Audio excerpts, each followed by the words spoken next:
Shelf Saga. These are the shelves that we had settled on in one of the previous videos.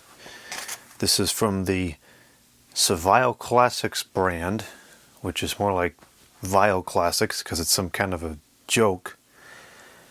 These shelves have a dimension of 25 by 33 inches, and we would have had to get 6 of them to fill the area here that I want to fill. So I attempted to order them from the other Home Depot where we found them, and I go to place the order and it says, "No good, we don't have these." But they're on your website, we don't have them. Okay, so then I go to Lowe's, try to order from Lowe's, same thing. Go to place the order, no good, we don't have them. Okay, so then I go to Target, go to place the order. No, we don't have them, can't order these. So these shelves don't exist. They don't exist anywhere. Every retailer that seems to have these listed on the website doesn't actually have any stock of them and can't order them. So why have them on the website if you can't actually order them and you don't have them and a consumer can't buy them? It says new over here, so I don't know if this is just something that just happened to come out last week and they're not in stock yet or what, I don't know. But as the time of this taping, this listing is bogus. You can't get these shelves. They don't exist. So now we're back to phase 1. So I did some more searching to try to find more shelves that meet our constraints. And I ended up going to Uline, which is a fairly reputable supplier for big commercial products. And Uline has a pretty good assortment of shelves. So I searched on there, and interestingly enough, Uline actually has exactly what I wanted in terms of depth. Uline has a 36-inch deep shelf. So this is what it looks like. It's the same things that we have here, just a different size. And they have a lot of different sizes available. So if we go down to here, we'll be looking at the H242872. And this shelf has a dimension of 36 inches by 72 inches, and it's 72 inches tall. So we need at least, I think we said 66 inches of height, so that pushes us up to the 72-inch model. But this is kind of what I wanted in the first place, because now it's one continuous piece. So if we look over here, the 72-inch, actually we don't have to do that. I think I made a diagram. Yeah, I did. So this is a representation of the area over there. So between the desk and the wall is 75 inches. So we have this shelf which is 72, and so that's going to fill it in with a couple inches on either side. Not a big deal.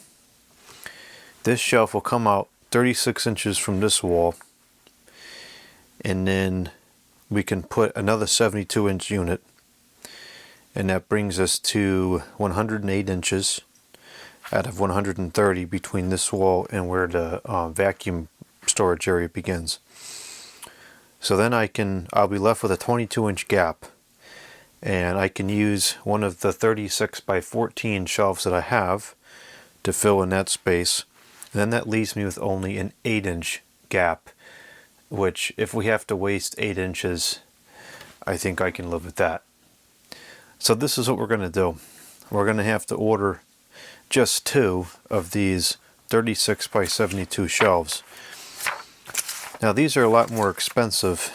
These are $431 per unit, which this product is just so grossly over budget at this point. I really did not expect to spend more than $300 or $400 in total I was kind of outraged when this brought us to 660. I was only kind of living with that because after calculating the price to build it and that being so astronomically high, this was better. But now we come here and we're kind of back to the price of what it would cost to build it with the plywood and the 2x3s. So I'm not happy about that. This is way more expensive than I wanted it to be. But the problem is now we've kind of hit like the point of no return, because I've already got probably 35 to 40 hours in moving the Christmas stuff around to be able to clear out that vacuum closet and, you know, sorting the box fans out and everything. So I would have to put another 40 hours into it to reverse it. And then I'm just throwing away 80 hours over the $200 price increase. It just doesn't make any sense. You know, I'm not okay with spending this extra money, but it is what it is. We just can't buy anything else this month or next month. So this is what we're going to do. I'm going to order 2 of these, and it's okay, I guess, in the long run, because this is obviously a long-term investment. This is a very durable good. These will be here for decades. And I guess we're kind of paying extra for a convenience factor here, which is not something I normally would do. But we're paying a little extra, and we're going to get pretty much exactly what I wanted. It's going to be one continuous piece. If we use the shelves that I originally thought of, the ones that don't actually exist, you would have had multiple breaks, and it would have looked the way it does now, where you have these lines here as the shelves, you know, line up against each other. And that's fine. It's been like that forever, and if it was to continue to be like that, fine.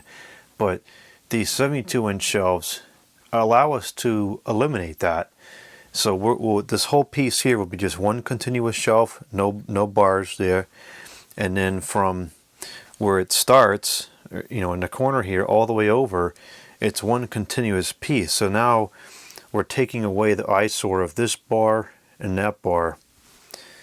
That's not worth $200 to me, but that's just a byproduct of, you know, how it's panning out, because apparently these shelves are some kind of rare breed. Now there's only one, but there is one downfall to this, and we're going to end up with something I don't like.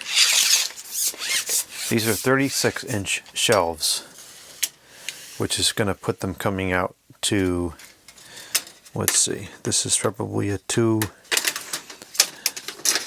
I hate when the tape measures don't tell you how long they are, because then it's, let's see, this is a 3-inch measurement. So if we close this to 33, now it's 36 from the tip here all the way to the end. So when I put this up against the wall, that means our shelf is going to protrude about 3 inches past the desk here, and I don't like that. So that's not a deal breaker. I can fix that, because what I'll do is when I pull this desk out, which I have to do at some point to install the wiring down here, when I pull the desk out, I will just go ahead and mount the desk differently so that it's a couple inches out from the wall and matches the shelf length. Or maybe I'll install it and say, that's not so bad, and it won't matter. Right now I think that's going to bother me aesthetically, but it might not. I don't know. So that's where we're at. I am going to have to cut out those 2x4s that are on the wall there, because I have to be able to put this shelf all the way up against the wall. And then I also have to, this is going to be a little more difficult, I have to, let's see if we can even see this here. Nope. There is remnants of a floor leveler down beneath that 2x4 making the frame, and there's a lot of sawdust from when I installed the printer. So I have to cut that 2x4 out, and then I got to break up all that leveler, get that out, so that the shelf is sitting on the floor. That's going to take some time, so I'll start chipping away at that soon. And I'll have to do that all the way over. zoom out. I'll have to do that from here all the way over. So that's probably about, well, it's exactly 75 inches of frame I got to cut out and leveler to pull out. The frame doesn't matter. It's not structural. The frame is from an old wall that was here when this was a finished room. It'll probably never be a finished room again. The wall serves no purpose. The electricity's not going to run through that wall anymore, so we'll just cancel the frame out and be done with it. This electricity is going to come out. It's just that light there, which is inconsequential. That wire is that's the wire for the heat pump, which is going to be moved and replaced because it was flaky work and it's sloppy. And then there won't be any of those wires there at all. That'll all be gone. So this is an expensive project, but I think it's a good investment. It'll clean the place up a lot. It'll get all this stuff off the floor, which I don't like. I don't want to have stuff on the floor. And hopefully we'll be able to make some really good videos as we go through this process of organizing this stuff and showing some of the pieces that have been buried deep under here that have never even been on video before.